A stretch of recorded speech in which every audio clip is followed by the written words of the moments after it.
I'm curious, how many people here would consider yourself a business person? Okay. All right, good, about half. All right. So Mickey's offense at the term sacred economics, it's well-founded. If there's anything in our world that is not sacred, it's the world of money. You look at any problem, any injustice in the world, facing this planet, facing this society, and you ask, why is this happening? Why is it the way that it is? And it doesn't take long before you come up with the answer of somebody's making money off of it. And you could ask, why should it be the case that the best financial decision is often, not always, but often not aligned with the best ecological decision or the best social decision? Why should that be? When money is really supposed to be an expression of society's value on something. It's supposed to encourage activities that benefit others. For example, producing goods and services that people like and people need, so they give you money for it. And something seems to be wrong then with the way that it's working today, where things that are causing great harm to this planet are financially rewarding. And many things that the planet desperately needs, things that are of great benefit to this planet, there's no money in those things. So this unsacredness around money or economics, the study of money, mirrors a kind of a preconception or an attitude that people have toward business. Business is something a little bit crass.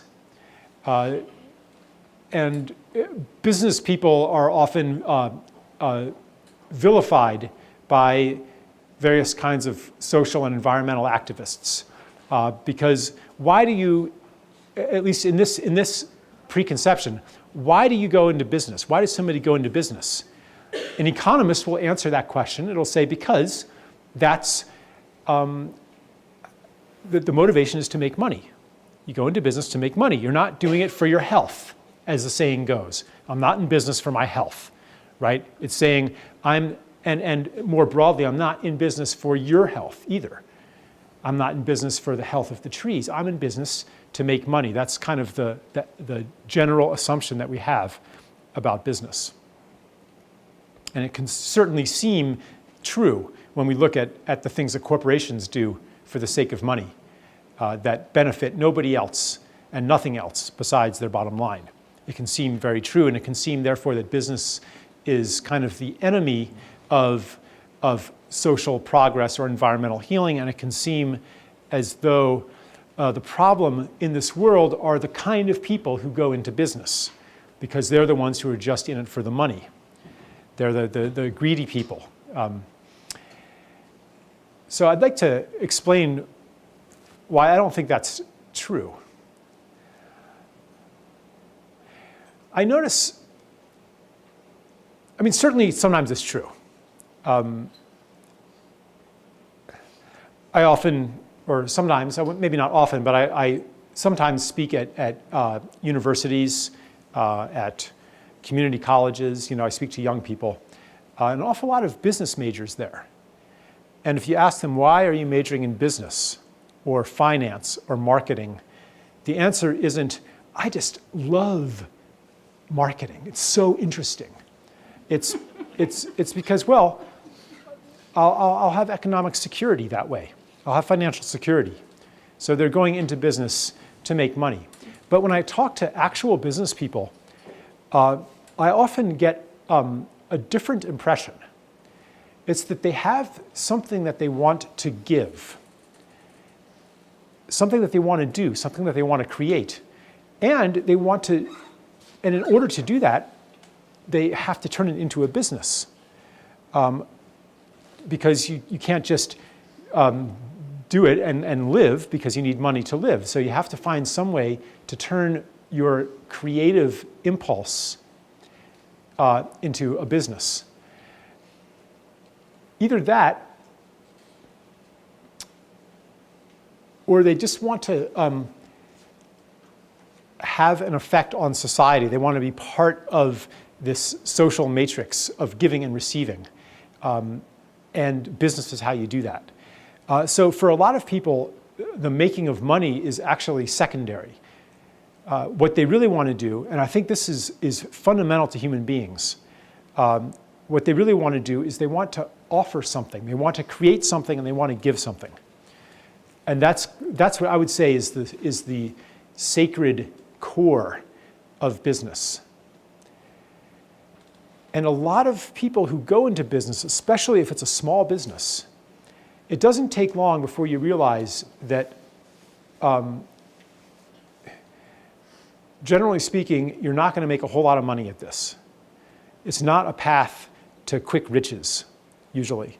But it's a long journey, a lot of work, and that as you step onto this path, you realize that what you're receiving isn't necessarily money, and the kind of wealth that you're experiencing is perhaps, even if you're not making money, it's a wealth of relationships. Maybe you have employees and you develop relationships with the employees. You care about them. You're creating something together, which is, in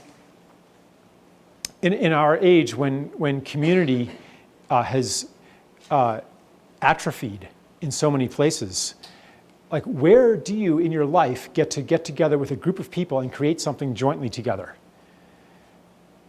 Maybe if you join a band or a sports team or something like that, you have that experience. But one of the places where it happens is in the workplace, in business.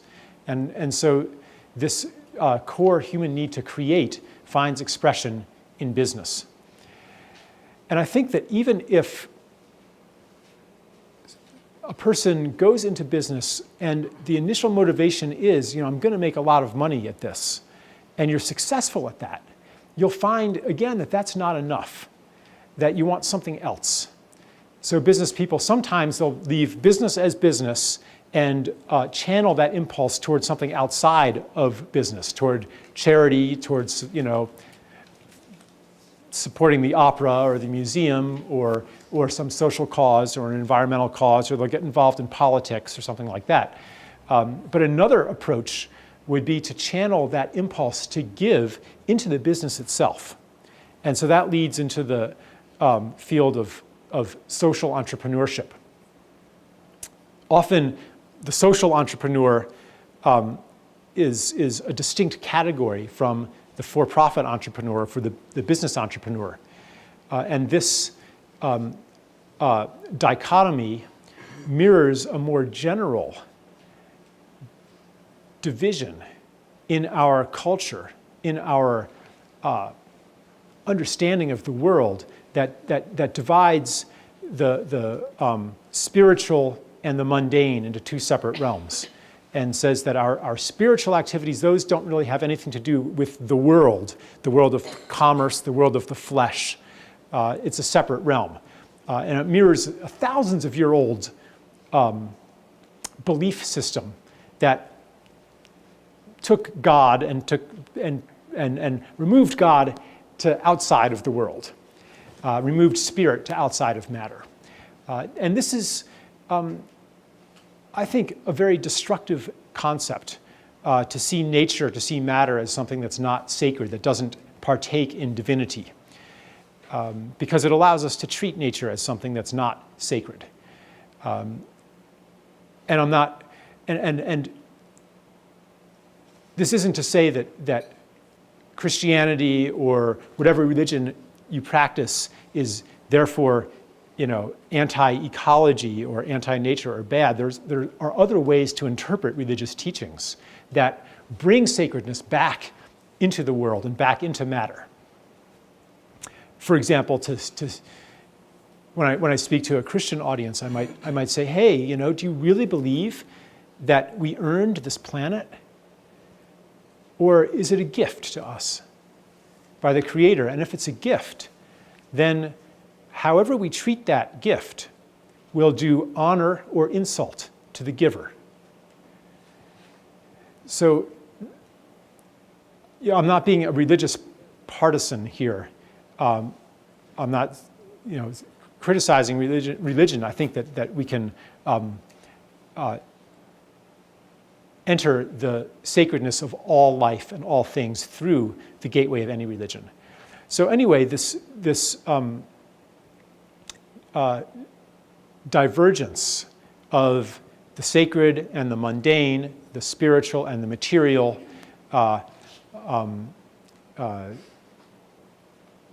money and goodness, this has reached an extreme in our age, and I won't go into my whole idea about this, but I believe today that this divide is healing, and that we're understanding now that nature isn't this jumble of generic particles and impersonal forces where there's no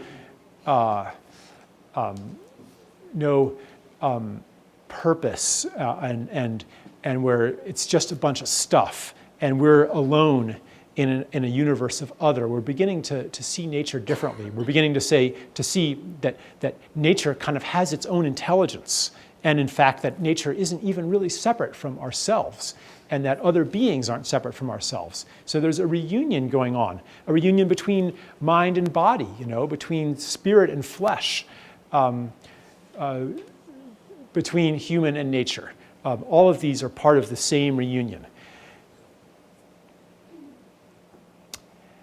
Part of that reunion will be a transformation in what business is, and a convergence of the business entrepreneur and the social entrepreneur. On an individual level,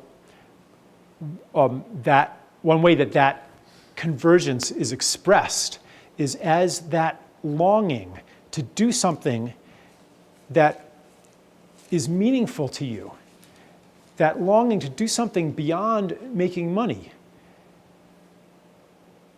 And not just that you make your money here and you do your good deeds there or something like that, but that your life is integrated as a whole, and the thing that you do to make money is also a gift to the world.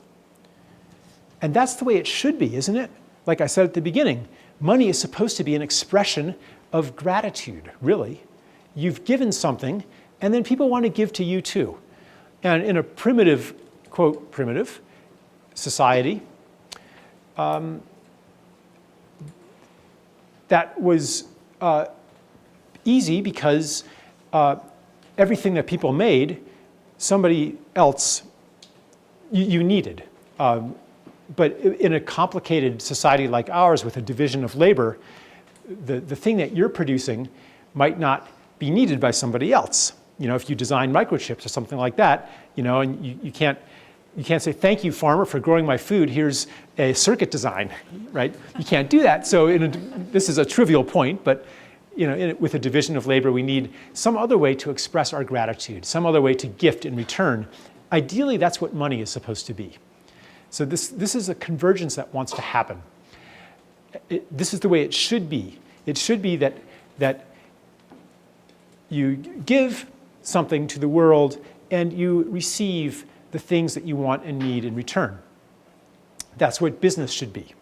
And that's where it is eventually going, and that's where we want it to go. When it becomes no longer good enough to have two separate realms in our own lives, but we want our contribution, our income, our money making to be identical to the things that we do to contribute to the world. Today, we do not yet live in an economic system that allows that all the time. Sometimes it does. There are people out there, maybe some of them are in this room, who are doing things that are really beautiful to you, and you're doing it in a really beautiful way, and you're making a lot of money, and it works. But most business people find that they face choices all the time where the most beautiful thing to do and the most beautiful way of doing it hurts the bottom line. There's kind of this fantasy among the kind of green business movement that says the three bottom lines of people, planet, and profit will converge, will align themselves. So if you do the best thing for people on the planet, you'll magically make profit too. Like sometimes that's true because you're thinking outside the box. Efficiency in one way might lead to efficiency in other ways. Sometimes it is true, but not always. And probably all of you have, even if you're not a business person, you probably face economic decisions where the cheapest product that you buy, the cheapest component that you source, the cheapest service that you engage isn't the one that's best for society and the planet. It's more expensive to buy fair trade goods. It's more expensive to buy organic produce, perhaps. So we don't yet have a society where money truly embodies the well-being of people and planet, which means that the money system is becoming obsolete because as individuals, more and more, we have this desire that our livelihood be right livelihood. But we don't have a money system that embodies that. And I think that on one level, the crisis in the money system that we face today arises from this shift in consciousness toward a desire to give back to the planet and to give back to other beings. The foundation of money, the psychic substructure, has shifted. And so the institution is obsolete and unstable on a very, well, do I want to go into that? On a very mundane level, our economic system, our financial system only works in a context of economic growth. And the things that we need to do to maintain economic growth today are killing the planet. And even if we try to keep doing them, we can't keep doing them for too much longer. There's still a little bit of room for growth right now if we spread fracking all over the earth, if we dig up the Albertan tar sands, if we find, in the realm of services, if we find some skills that people still have and hand those over to experts, to professionals, and find new services, therefore, to sell to people. But there's not much room left because there's not much more earth left that we can convert into product and not much more community and relationship and skills left that we can convert into services.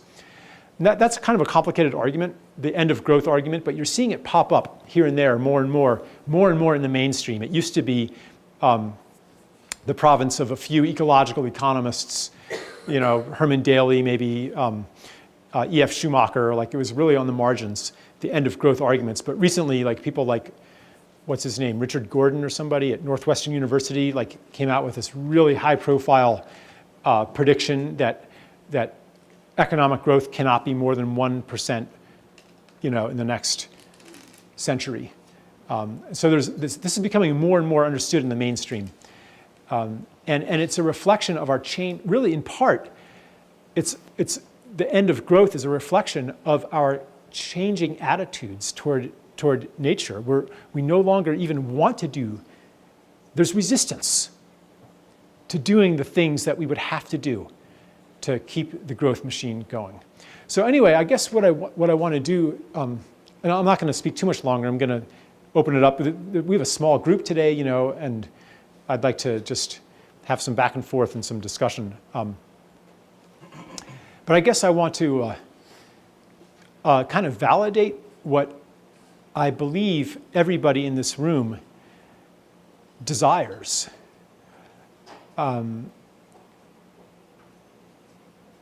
Which is the impulse to see the purpose of life as to give your gifts towards something that's beautiful and meaningful to you. That's what the purpose of life should be and is. That's what the purpose of business should be and is not yet. And that is, to really believe that, is a pretty deep revolution, because we're taught throughout our lives in many implicit ways that the purpose of life, the thing to put front and center, the number one priority, is to survive, to make a living, to achieve security. You go to the guidance counselor, and what's the question? You say, here's what I'm good at. Is the question, how can you best give to the world with these skills? No, it's like, well, how could you make a living with these skills? Oh, you like art. Well, how about graphic design? How about advertising, right? That's the way we think. It's even in our scientific paradigms. A fundamental tenet of evolutionary biology, which is changing, by the way, is that living beings are basically programmed by their genes to maximize reproductive self-interest, to survive and reproduce. Economics takes that and says, yes, for a human being in our society, genetic self-interest means financial self-interest, because that's what makes you secure, makes you certain to have enough to eat, good medical care, and so forth. And then it helps you attract a mate, because your mate will be attracted to that security and that power over resources. That's the way that we've seen human nature. And you could even take it back farther than that. There's a reason why many religions teach that human nature is depraved, that human beings are fundamentally sinful and greedy, and that therefore goodness comes from a non-worldly, non-fleshly realm. It's another part of this dichotomy. So in so many ways, we're taught that the purpose of life is security, survival, safety. But something inside of us knows better. And that is why, maybe some of you have experienced this, you achieve security. And you still want something. You achieve wealth, you achieve power, and it's not enough. You still want something. Maybe what you want is even more: security, wealth, and power. So you achieve that, and that's not enough. Eventually, you learn that no amount is enough. What I want is something that I cannot, it's a need that I cannot meet by more. And it's the need to contribute, to give to something that you care about. So we have this knowledge of what the purpose of life really is. And the challenge today is to translate that into our vocations, into our businesses. And I won't say that it has to be this all or nothing thing. But I think that to understand and to validate that in ourselves, and to reimagine or to just reconceive business explicitly and say, the purpose of my business is to give to the community or to give to the planet. And yes, I need to do this in a way that enables it to be sustainable, that enables the business to keep doing this. That, I think, is an important first step. Maybe a second step or a third step then involves letting go more and more of the things that you thought you had to do to make money, and to take step after step after step into trust. The Bali founder Judy Wicks talks about this. One of her steps into trust was, I'm not going to keep my supply chain to myself. I'm going to share my supply chain with my, quote, competitors. It's a step of trust, and then things work out in a way that she couldn't have predicted.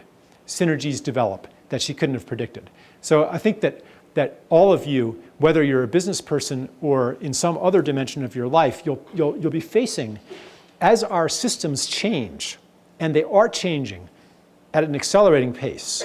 As our systems change, you will be facing these choice points where you'll have a choice to take another step into trust. Sometimes that step might be, it really would depend on your business, but for me sometimes that step has been, yeah, I'm going to have events where I let people choose what they're going to pay. I don't set a price. You choose what to pay. And the fear voice says, but if I do that, then people will pay less. And how am I going to pay my mortgage? And how am I going to pay my kids' tuition and all this kind of stuff? There's like a fear voice there. But at some point, it feels like a natural right step. It's not like a big heroic thing, where I get to feel all altruistic and special. It feels like, yeah, it would feel good to do this. And I want people to feel welcome. And I want people to have that choice. And it feels like a natural next step. And then it turns out, yeah, it works out in ways that I couldn't have predicted. I was just speaking to Chris Yates. I don't know if any of you know Chris Yates, really dynamic guy. He was in his 20s, he was a real estate guru. In his 20s and 30s, up to the housing crash. He was on Newsweek. He was like a real estate guru, giving big seminars. Flipping houses, like big real estate companies. And then the crash came. He went bankrupt and stuff. Now he's really entrepreneurial. One of his businesses is a yoga and wellness center. And they recently started offering gift-based classes. So instead of $15, you come to the class and you decide what feels right according to your means, according to your feeling of value and gratitude. You decide. And he says, those are the best attended classes. And even though the average that people give is lower in those classes, the total revenue per class is bigger, actually. So it's a plus, plus, plus. And then people come to that, and then maybe they'll start paying for other classes that are offered.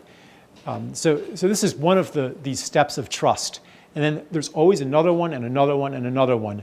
And these are steps on the way toward this convergence that we're coming into, where we really, truly understand that as ye give, so ye shall receive. And it becomes a fact of the universe. This was obvious thousands of years ago. As ye give, so ye shall receive. It was obvious in a hunter-gatherer society or a primitive agricultural society. And I use primitive not as a term of derision, but as a term of praise. Because in those societies, if you were very generous, everybody saw that. And they would want to be generous to you, too.